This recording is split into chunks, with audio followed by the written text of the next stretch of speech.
مجھ سے انٹرویو کرنا چاہتے ہیں، کیونکہ سینیریو ڈپارٹمنٹ کے لیے انہیں ایک آدمی کی ضرورت تھی۔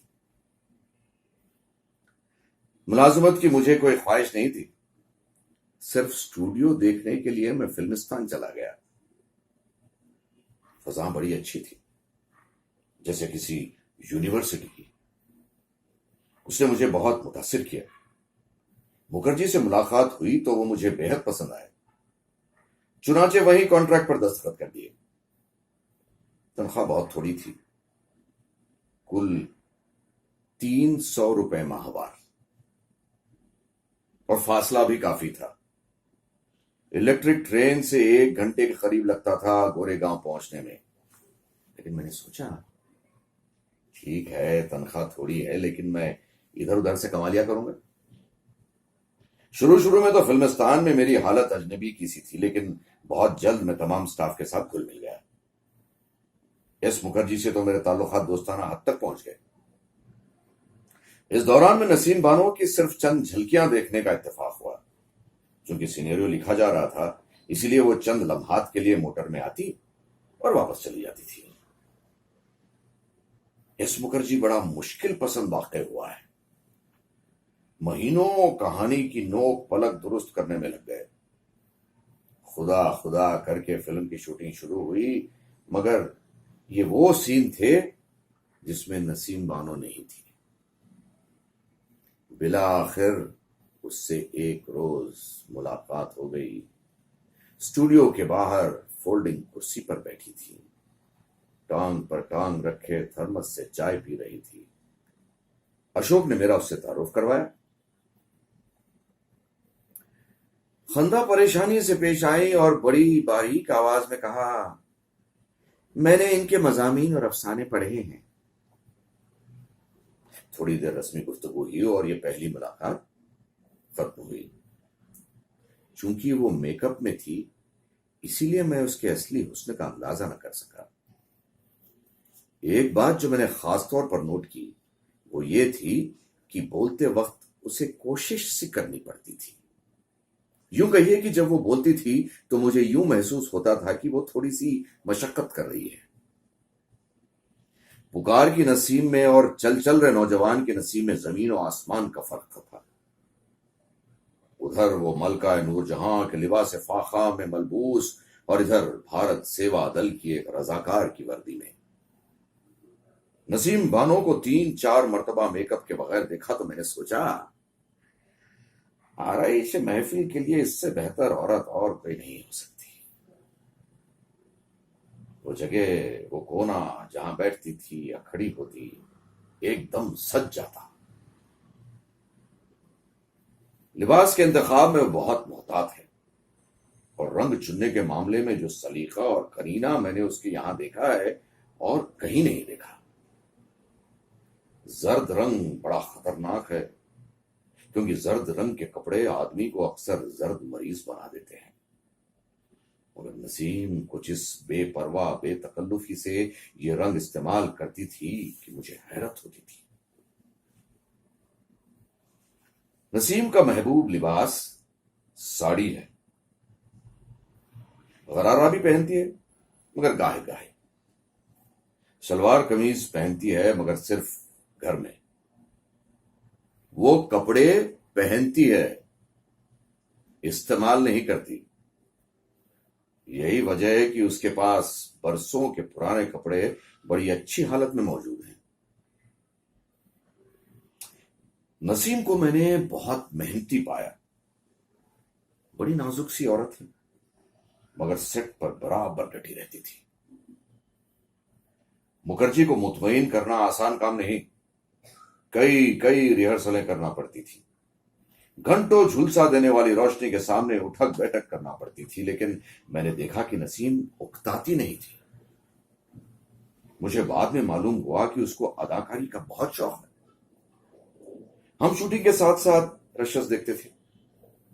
نسیم بانو کا کام بس گوارا تھا، اس میں چمک نہیں تھی۔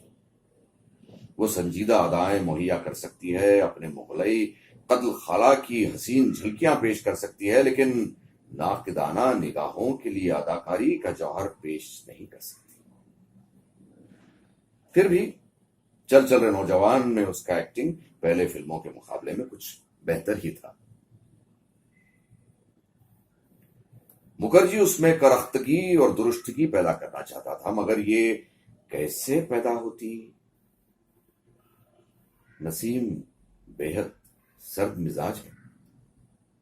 چنانچہ نتیجہ یہ ہوا کہ چل چل رہے نوجوان میں نسیم کا کیریکٹر گڑبڑ ہو کے رہ گیا ہے.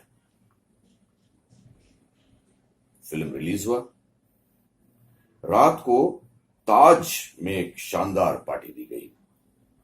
فلم میں نسیم جیسی بھی تھی ٹھیک ہے، مگر تاج میں وہ سب سے الگ نظر آتی تھی. پروہار، باعظمت مغل یا شہزادیوں کی سی شان اور انفرادیت لیے. چل چل رہے نوجوان کی تیاری میں 2 برس، 2 اکتا دینے والے برس لگ گئے تھے. جب فلم توقعات کے مطابق کامیاب اور مقبول نہ ہوا تو ہم سب پر افسردگی طاری ہو گئی. مکھرجی تو بہت بے دل ہوا، مگر کانٹریکٹ کے مطابق چونکہ اسے تاج محل پکچرز کے ایک فلم کی نگرانی کرنی تھی، اسی لیے کم بارستہ ہو کر کام شروع کرنا پڑا. فلم چل چل رہے نوجوان کی تیاری کے دوران میں احسان کے مکھرجی کے تعلقات بہت بڑھ گئے تھے. جب تاج محل پکچرز کے فلم کا سوال آیا تو احسان نے اس کی پروڈکشن کا سارا بوجھ مکھرجی کے کندھوں پر ڈال دیا. مکھرجی نے مجھ سے مشورہ کیا. آخر یہ طے ہوا کہ بیگم کے عنوان سے میں ایک ایسی کہانی لکھوں جس میں نسیم کی خوبصورتی کو زیادہ سے زیادہ استعمال کیا جا سکے. میں نے خاکہ تیار کیا. مکھرجی نے اس میں کچھ تبدیلیاں کرائیں. جب فلم تیار ہوا تو میں نے بڑی حیرت سے یہ محسوس کیا کہ جو کہانی میں نے سوچی تھی وہ تو ردی کاغذوں پر ہے، اور جو پردے پر چل رہی ہے وہ محض اس کا ہلکا سا سایہ ہے. کہانی کا قصہ چھوڑیے، مجھے کہنا یہ ہے کہ بیگم لکھنے کے دوران مجھے نسیم بانو کو بہت قریب سے دیکھنے کے مواقع ملے. میں اور مکھرجی دوپہر کا کھانا ان کے گھر پر کھاتے تھے اور ہر روز رات کو دیر تک کہانی میں ترمیم و تنسیخ کرنے میں مصروف رہتے تھے. میرا خیال تھا نسیم بڑے عالیشان مکان میں رہتی ہے، لیکن جب میں گھوڑ بندر روڈ پر اس کے بنگلے میں داخل ہوا تو میری حیرت کی کوئی انتہا نہ رہی. بنگلہ نہایت شکستہ حالت میں تھا. بڑا معمولی قسم کا فرنیچر تھا جو غالباً کرائے پر لایا گیا تھا. گھسا ہوا قالین، دیواریں اور فرش سیل زدہ. اس پس منظر کے ساتھ میں نے پری چہرہ نسیم بانو کو دیکھا. بنگلے کے برآمدے میں وہ گوالے کے دودھ کے کوپنوں کے متعلق بات چیت کر رہی تھی. اس کی دبی دبی آواز جو ایسا معلوم ہوتا تھا کوشش کے ساتھ حلق سے نکلی جا رہی ہے، گوالے سے قبول وا رہی تھی کہ اس نے آدھا سیر دودھ کا ہیر پھیر کیا ہے. آدھا سیر دودھ اور پری چہرہ نسیم بانو، جن کے لیے کئی فرہاد دودھ کی نہریں نکالنے کے لیے تیار تھے. میں چکرا گیا. آہستہ آہستہ مجھے معلوم ہوا کہ پکار کی نور جہاں بڑی گھریلو قسم کی عورت ہے، اور اس میں وہ تمام خصوصیات موجود ہیں جو ایک غائب درجہ گھریلو عورت میں ہوتی ہیں. اس کی پکچر بیگم کی پروڈکشن شروع ہوئی تو ملبوسات کا سارا کام اس نے سنبھال لیا. اندازہ تھا کہ 10-12 ہزار روپے اس مت پر اٹھ جائیں گے، مگر نسیم نے درزی گھر میں بیٹھا کر اپنی پرانی ساڑیاں، قمیصوں اور غراروں سے تمام لباس تیار کروا لیے. نسیم کے پاس بے شمار کپڑے ہیں. میں اس سے قبل کہہ چکا ہوں کہ وہ لباس پہنتی ہے، استعمال نہیں کرتی. اس پر ہر لباس سجتا ہے. یہی وجہ ہے کہ بیگم میں ایس مکھرجی نے اس کو کشمیر کے دیہات کی ایک الہڑ لڑکی کے روپ میں پیش کیا. اس کو کلیوپیٹرا بنایا، ہیر کا لمبا کرتا اور لاچا پہنایا، ماڈرن لباس میں بھی پیش کیا۔